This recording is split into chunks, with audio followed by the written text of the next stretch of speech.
नमस्कार. जय लहुजी मित्रांनो.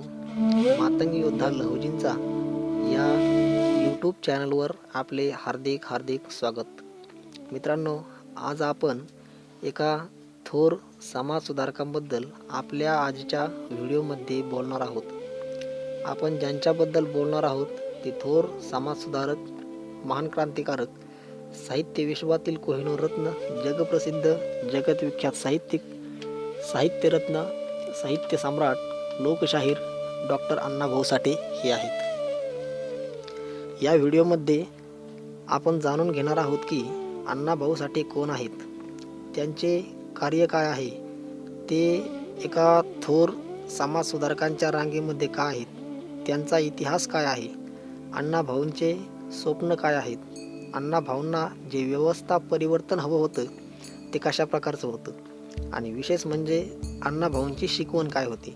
चला तर मित्रांनो, जाणून घेऊया या महान हस्तीबद्दल, या नामांकित साहित्य सम्राटाबद्दल.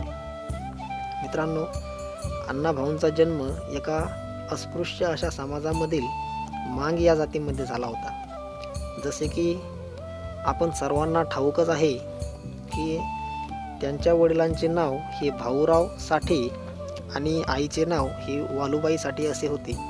त्यांचा जन्म 1 ऑगस्ट 1920 रोजी सांगली जिल्ह्यातील वाळवा तालुक्यातील वाटेगाव या ठिकाणी झाला होता. अण्णाभाऊंचा जन्म ज्या काळामध्ये झाला होता त्यावेळी अस्पृश्यता आणि छुवाछूत फार मोठ्या प्रमाणामध्ये पाळली जात होती. प्रत्येक जाती धर्माला आपापली कामे वाटून दिलेली होती. जसे की ब्राह्मणांनी विद्या ग्रहण करून त्याचे जतन करायचे, क्षत्रियांनी फक्त वेळेप्रसंगी लढाया करायच्या, कुणब्यांनी कुणबिकच करायची, माळ्यांनी फुलांच्या बागांची देखरेख करायची, मांगामहारांनी गाणी म्हणायची, वाजवायची, तमाशासारखे सांस्कृतिक कलागुणांचे जतन करायचे, मेलेले ढोर ओढायचे, असे विविध कामे विविध जाती धर्माच्या आधारे त्यावेळेस वाटून दिलेली होती. थोडक्यात सांगायचं म्हणजे मनुस्मृतीचा तो कालखंड होता आणि याच कालखंडात अण्णाभाऊंचा जन्म झाला होता. मग अण्णाभाऊ तरी या सर्व बाबींपासून कसे काय दुरावतील? अण्णाभाऊंच्या बाबतीत ही असेच घडले. कौटुंबिक जबाबदारीचे भान ठेवून अण्णाभाऊंचे वडील म्हणजे भाऊराव साठे हे मुंबईला कामाच्या शोधामध्ये आले होते. त्यांना कामही मिळाले होते. आता ते काम करून पोस्टामार्फत घरी परिवारासाठी पैसे पाठवत होते. अशातच त्यांनी पोस्टामार्फत वालुबाईसाठी एक पत्र पाठवले होते आणि त्या पत्रामध्ये असे लिहिले होते की तुकारामाला गावच्या शाळेमध्ये दाखल करा. तुकाराम म्हणजे अण्णाभाऊंचे मूळ नाव. तुकाराम हे आपल्या भावंडांमध्ये थोरले असल्यामुळे त्यांचे सर्वच लहान भावंडे त्यांना अण्णा अण्णा असं म्हणत असत. भाऊरावांच्या आज्ञेखातीर वालुबाईंनी तुकारामास शाळेत घातले. त्यांचा शाळेमधील पहिलाच दिवस त्यांना खूप काही शिकून गेला. जसा तसा पहिला दिवस शाळेमध्ये पूर्ण झाला. पण दुसऱ्या दिवशी जेव्हा ते शाळेमध्ये जातात त्यावेळेसची प्रथा अशी होती की अस्पृश्यांना म्हणजे शूद्रांना, अतिशूद्रांना वर्गाच्या बाहेर बसून शिकवले जात होते आणि अण्णाभाऊ वर्गाच्या बाहेरच बसले होते. आणि शिक्षक हा उच्चवर्णीय होता, म्हणजे साहजिकच तो अस्पृश्यांना तुच्छ समजत होता आणि त्यांची निंदा करत होता. अशातच त्या शिक्षकांनी अण्णाभाऊंना एक प्रश्न विचारला आणि निंदा करत येतंय का उत्तर असं म्हणत अण्णाभाऊंच्या दिशेने अण्णाभाऊंना काही बोलण्याच्या आतच हातातली छडी फेकून मारली. आता ती मारलेली छडी अण्णाभाऊंच्या देहावर घाव न करता सरळ त्यांच्या मनावर घाव करून जमिनीवर कोसळली. शिक्षकाच्या या कृत्याचा अण्णाभाऊंना प्रचंड राग आला. या व्यवस्थेचा प्रचंड राग आला आणि बंडखोर स्वभावाच्या अण्णाभाऊंनी दुपारच्या मधल्या सुट्टीत त्या शिक्षकाची वाट अडवून वाटेवर पडलेला दगड हाती घेऊन त्या शिक्षकाच्या मुसखंडीत मारला आणि सरळ घराच्या दिशेला धूम ठोकली. शाळेला कायमचा रामराम ठोकला आणि परत शाळेत यायचं नाही हा निश्चय मनाशी ठाम केला. याच प्रसंगातून अण्णाभाऊंच्या बंडखोर वृत्तींनी प्रचंड अशी गरुड झेप घेतली आणि पुढे हाच प्रसंग अण्णाभाऊंच्या जीवनाला कलाटणी देणारा ठरला. तुमच्या आमच्या शब्दात सांगायचं म्हणजे हाच दिवस अण्णा भाऊंच्या आयुष्यातील टर्निंग पॉइंट ठरला. यावरून असं सिद्ध होते की अण्णा भाऊ केवळ 1.5 दिवसच शाळेमध्ये गेले होते. आता तुम्हाला प्रश्न पडला असेल की 1.5 दिवस शाळेत गेलेल्या माणसांनी साहित्य विश्व कसे काय निर्माण केले आणि ते साहित्य सम्राट कसे काय झाले. परंतु मित्रांनो, हीच तर खरी अण्णा भाऊंची ओळख आहे आणि खासियत आहे. जसे की आपण सर्वांना माहीत आहे की शिक्षण घेतल्याशिवाय वाचता लिहिता येत नाही, हा जगाचा नियम आहे. परंतु न शिकताही साहित्य सम्राट होता येतं, हा अण्णा भाऊंनी जगाला दिलेला नियम आहे. मग आता तुम्हीच विचार करा की यासाठी अण्णा भाऊंना किती परिश्रम घ्यावे लागले असतील. तशी ही बाब अण्णा भाऊसाठी काही नवीन नव्हती, कारण त्यांच्या घराण्याला शाहिरी परंपरा होती आणि तमाशासारखे सांस्कृतिक कार्यक्रम करण्याची परंपरा त्यांच्या घराण्याला होती. त्यांच्या घरातील त्यांचे चुलते भाऊ हे तमाशा रंगवण्यात पटाईचे कलाकार होते.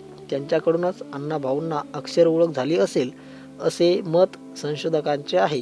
तर काही संशोधक असे देखील म्हणतात की अण्णा भाऊंना अक्षर ओळख ही मुंबईमध्ये फेरीवाल्याचे काम करतेवेळी त्यांच्या एका मित्राकडून झाली होती. या दोन्ही विचारामध्ये मतभेद आहेत. असो, हा विषय आपण नंतर कधीतरी हाताळू. अण्णा भाऊंचे वडील आपल्या परिवाराला मुंबईला नेण्यासाठी वाटेगावला परत येतात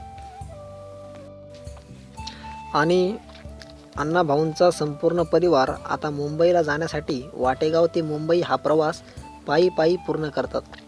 मुंबईच्या वाटेने प्रवास करता करता वाटेत मिळेल ते काम ते करतात. कधी कोळशाच्या खाणीमध्ये तर कधी कारखान्यामध्ये. असे अनेक प्रकारचे कामे करत करत अण्णा भाऊंचा परिवार हा मुंबईला पोचतो. अण्णा भाऊ मुंबईला पोचतात तेव्हा त्यांच्या परिवारातले सगळेच सदस्य मुंबई पाहून हैराण होतात. गावाखेड्यातून शहरात आलेली ही मंडळी तेथील मोठमोठ्या इमारती पाहून अचंबित होतात, आश्चर्यचकित होतात. मुंबईमध्ये अनेक दिवसाच्या भटकंतीनंतर अण्णा भाऊंच्या व त्यांच्या परिवारांच्या हाताला काम लागते. अण्णा भाऊंना कधी फेरीवाल्याचे काम करावे लागते, तर कधी गिरणी कामगारांचे, कधी सफाईवाल्याचे, तर कधी हमाली कामगाराचे. मिळेल ते काम अण्णा भाऊ करत असत आणि काम करत करत वाटेत लागलेली पोस्टरं ते बघत आणि वाचत असे. कुठे पाट्या वाचत असे तर कुठे चित्रपटगृहाच्या बाहेर लागलेले होर्डिंग बॅनर ते वाचत असत. याच एकूण प्रवासात अण्णा भाऊ चांगल्या प्रकारे वाचायचे शिकतात आणि नंतर सुरुवात होते ती त्यांच्या अक्षर जुळणीची. वाटेत मिळालेली कोरी पाने, रद्दीमालात मिळालेली कोरी पाने, पुस्तकामधील लहान लहान पुस्तके अण्णा भाऊ आपल्या घरी घेऊन येतात व त्यावर ते लेखन कार्य करत असत. या संपूर्ण कामामध्ये अण्णा भाऊ आता उत्तमरित्या वाचन व लेखन करायचे शिकतात. याच कार्यकाळात अण्णा भाऊंना मात्र अनेक गोरगरीब लोकांची, श्रमिकांची, कामगारांची, शेतकऱ्यांची दिनवाणी अवस्था व पोटाची खळगी भरण्यासाठी रात्रंदिवस होणारी त्यांची मरमर अण्णा भाऊंना देखवत नसे. या संपूर्ण गोरगरीब श्रमिक कामगारांच्या, बहुजनांच्या उद्धारासाठी केवळ शिक्षण हाच एकमात्र मार्ग आहे याची जाणीव मात्र अण्णा भाऊंना चांगल्या प्रकारे झाली होती. सावकारशाहीचा आणि हुकुमशाहीचा जुलूम झुगारून लावण्यासाठी अण्णा भाऊसाठी आता लेखन प्रवृत्त होतात. त्यांच्या मनातील गोरगरीब लोकांचे दुःखे, श्रमिकांच्या वेदना, संपूर्ण बहुजन समाजाची इथल्या रूढी परंपरेने होत असलेली पिळवणूक झुगारून लावण्यासाठी अण्णा भाऊंनी लेखणीच्या रूपाने जणू नंगी तलवारच हाती घेतली होती आणि ती त्यांनी त्यांच्या आयुष्याच्या शेवटच्या श्वासापर्यंत त्यांनी सोडलीच नाही. आयुष्यभर अण्णा भाऊ अन्याय अत्याचाराविरुद्ध लढत राहिले, झुंजत राहिले. रणभूमी अण्णा भाऊंनी कधी सोडलीच नाही. कदाचित म्हणूनच म्हणतात की अण्णा भाऊंना लढा मान्य होता परंतु रडगाणे नाही. अण्णा भाऊंनी आपल्या लेखन कार्यात सर्वप्रथम शाहिरी निवडली होती. शाहिरी करता करता ते कधी लोकशाहीर झाले हे त्यांनाच कळले नाही. विविध ठिकाणी अण्णा भाऊ प्रबोधनात्मक कार्यक्रम घेऊ लागले. गिरणी कामगारांच्या लढ्यामध्ये अण्णा भाऊंनी प्रतिसाद दिला आणि गिरणी कामगारांना त्यांचा हक्क मिळवून देण्यामध्ये अण्णा भाऊंचा फार मोठा मोलाचा वाटा आहे. अण्णा भाऊंची शाहिरी एवढी गाजली होती की ज्यांना तुम्ही आम्ही चालते बोलते विद्यापीठ म्हणून ओळखतो ते संतश्रेष्ठ श्री गाडगे बाबा अण्णाभाऊंच्या कार्यक्रमात केवळ अण्णाभाऊंना पाहण्यासाठी येतात. त्यावेळी संत गाडगे बाबा नामांकित प्रबोधनकार होते आणि त्यांच्यासारख्या संतांच्या मनावर अण्णाभाऊंची शाहिरी घर करून बसली होती. गाडगे बाबा व त्यांच्या अनुयायांना खरा आनंद तर तेव्हा झाला जेव्हा अण्णाभाऊंना रशियाच्या पंतप्रधानांनी पत्र पाठवून बोलावून घेतले. तेव्हापासूनच संतश्रेष्ठ गाडगे बाबांनी अण्णाभाऊसाठी एक आदर्श व्यक्तिमत्व आहे व त्यांचा आदर्श कीर्तनाच्या माध्यमातून जनसामान्यांसमोर बहुजनांसमोर मांडायला सुरुवात केली. त्यावेळी भारतातून रशियाला जाणारे अण्णाभाऊ साठे हे भारतातील दुसरे व्यक्ती आहे. पहिले व्यक्ती प्रसिद्ध अभिनेता राजकुमार आहेत आणि दुसरे अण्णाभाऊ साठे आणि नंतर तिसरे ते भारताचे पंतप्रधान जवाहरलाल नेहरू. रशियामध्ये अण्णाभाऊंनी आपल्या मायभूमीचा डंका बडवायला सुरुवात केली आणि मराठी मातीत जन्म घेऊन इथली माती ज्यांच्या पावलांच्या पदस्पर्शाने पावन झाली होती ते स्वराज्य संस्थापक छत्रपती शिवाजी महाराजांचा खरा इतिहास पोवाड्याच्या रूपाने रशियासारख्या विदेशी राष्ट्रात सर्वप्रथम शिवाजीराजे पोचवण्याचे काम करणारे अण्णाभाऊ साठे खरे शिवशाहीर ठरले होते. रशियाच्या या प्रवासावर आधारित अण्णाभाऊंनी माझा रशियाचा प्रवास हे प्रवास वर्णन देखील लिहिले आहे. अण्णाभाऊंनी कथा, कादंबरी, पोवाडे, लोकनाट्य, वगनाट्ये असे साहित्य क्षेत्रातील विविध वाङ्मय प्रकार लिहिले आहेत.